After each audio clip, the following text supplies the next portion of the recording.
আসসালামু আলাইকুম, মারুফাস কিচেনে সবাইকে ওয়েলকাম জানাচ্ছি। আজকে আপনাদের সাথে একটি পিঠার রেসিপি শেয়ার করব।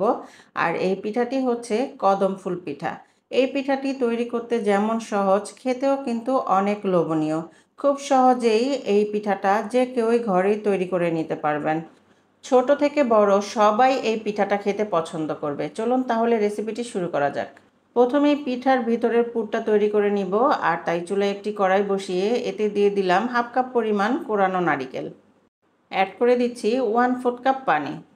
এই পিঠার পুর আমি খেজুরের গুড় দিয়ে তৈরি করব, তাই এখানে দিয়ে দিলাম 1/4 কাপ পরিমাণ খেজুরের গুড়। কেউ চাইলে চিনি দিয়েও এই পুরটা তৈরি করে নিতে পারেন।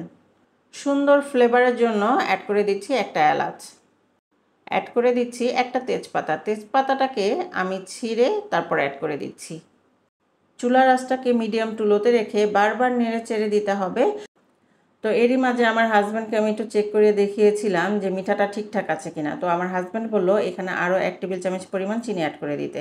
তো আমি চিনিটা অ্যাড করে দিয়েছি, কারণ আমার হাজব্যান্ড আবার মিষ্টি বা পিঠা জাতীয় যে কোনো জিনিসে মিষ্টিটা একটু বেশিই খায়।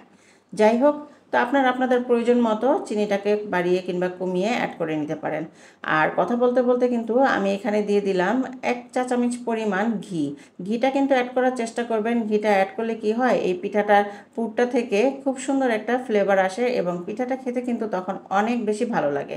তো কথা বলতে বলতে পানিটা দেখেন এখানে টেনে গিয়েছে। তো আমি এটাকে বারবার নেড়ে চেড়ে দিচ্ছি এবং পানিটা শুকিয়ে যাওয়া পর্যন্তই আমি এটাকে রান্না করে নেব। পানিটা পুরো টেনে গিয়েছে আর এই পুরটা কিন্তু সম্পূর্ণ রেডি। এখন এটাকে চুলা থেকে নামিয়ে ঠান্ডা করে নেব। চুলায় একটি কড়াই বসিয়ে দিয়ে দিলাম 1.5 কাপ পরিমাণ পানি। আমি চালের গুঁড়ার কাইটা করে নিব, আর তাই এখানে আমি পানিটা অ্যাড করে দিয়েছি আর দিয়ে দিলাম স্বাদমতো লবণ। আমি যে কাপ দিয়ে পানি অ্যাড করেছি ঠিক সেই কাপ দিয়েই কিন্তু মেপে 1.5 কাপ পরিমাণ আমি এখানে চালের গুঁড়া অ্যাড করে দিলাম। এখন এই স্প্যাচুলাটা দিয়ে আমি মাঝখানে একটু ফাঁকা করে দিচ্ছি এবং ঢাকনা দিয়ে ঢেকে আমি এটাকে 2 মিনিটের মতো হাই হিটে রান্না করে নেব। চলে এলাম 2 মিনিট পর, আর চুলার আঁচটাকে কিন্তু এখন লোতে রেখেছি। এখন সব কিছুকে নেড়েচেড়ে ভালোভাবে মিশিয়ে নিচ্ছি এবং বারবার নেড়েচেড়ে দিতে হবে, নাড়ানো বন্ধ করা যাবে না। বারবার নেড়েচেড়ে দেওয়ার পর দেখবেন সব কিছু একেবারে খুব সুন্দরভাবে মিশে গিয়েছে।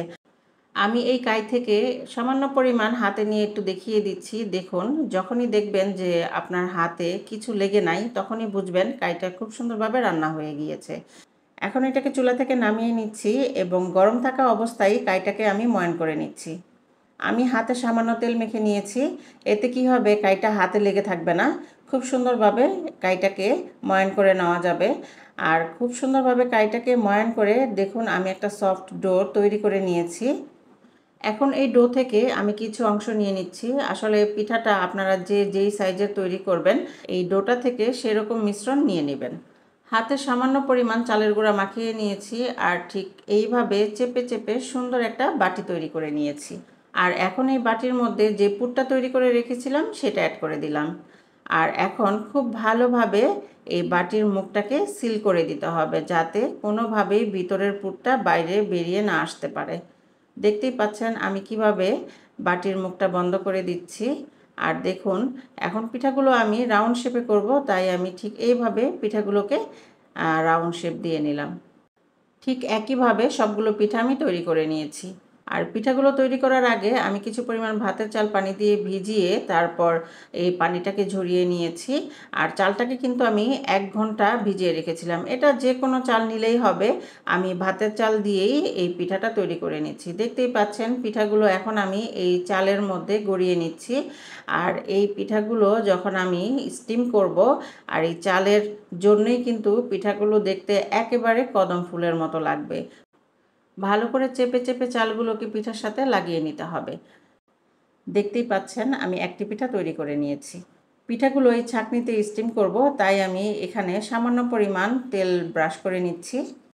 এখন পিঠাগুলো এই ছাঁকনির উপর বসিয়ে দিচ্ছি। একটু গ্যাপে গ্যাপে পিঠাগুলো বসাতে হবে, আর তা না হলে একটার সাথে আরেকটা লেগে থাকবে, কারণ চালগুলো তো ভাতের মতো ফুলে উঠবে। আমি চুলায় একটি হাঁড়ি বসিয়ে অলরেডি পানি ফুটিয়ে নিয়েছি। এখন আমি এই হাঁড়ির উপরে এই ছাঁকনিটাকে বসিয়ে ঢাকনা দিয়ে ঢেকে 10 মিনিটের জন্য রান্না করব। আর চুলার আঁচটাকে কিন্তু এই পর্যায়ে মিডিয়াম টু লোতে রাখতে হবে। 10 মিনিট পর চলে এলাম। আর দেখতেই পাচ্ছেন পিঠাগুলো খুব সুন্দরভাবে স্টিম হয়ে গিয়েছে আর দেখতে কতটা সুন্দর লাগছে। আর এই পিঠাগুলোকে আরও আকর্ষণীয় করার জন্য আমি এখানে অরেঞ্জ ফুড কালার অ্যাড করছি। এক ফোঁটা করে অরেঞ্জ ফুড কালার এই পিঠাগুলোর উপরে দিয়ে দিচ্ছি।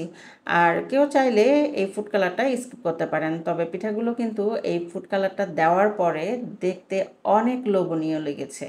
তো বন্ধুরা দেখতেই পাচ্ছেন খুব সহজে তৈরি হয়ে গেল কদম ফুল পিঠা। আর দেখতে পিঠাগুলো কতটা সুন্দর লাগছে। এই পিঠাগুলো যেমন সুন্দর লাগছে দেখতে, বিশ্বাস করেন খেতেও কিন্তু হয়েছিল অসাধারণ। আমি একটা পিঠা আপনাদেরকে ভেঙে দেখাচ্ছি, তাহলেই বুঝতে পারবেন আসলে পিঠাটা কতটা লোভনীয় হয়েছে এবং খেতে কতটা মজার ছিল। আশা করছি আজকের এই পিঠার রেসিপিটি আপনাদের সকলের ভালো লেগেছে। আর রেসিপিটি ভালো লেগে থাকলে লাইক কমেন্ট শেয়ার করে পাশে থাকবেন এবং আজ এখানেই বিদায় নিচ্ছি। সবাই সুস্থ থাকবেন, ভালো থাকবেন। আল্লাহ হাফেজ।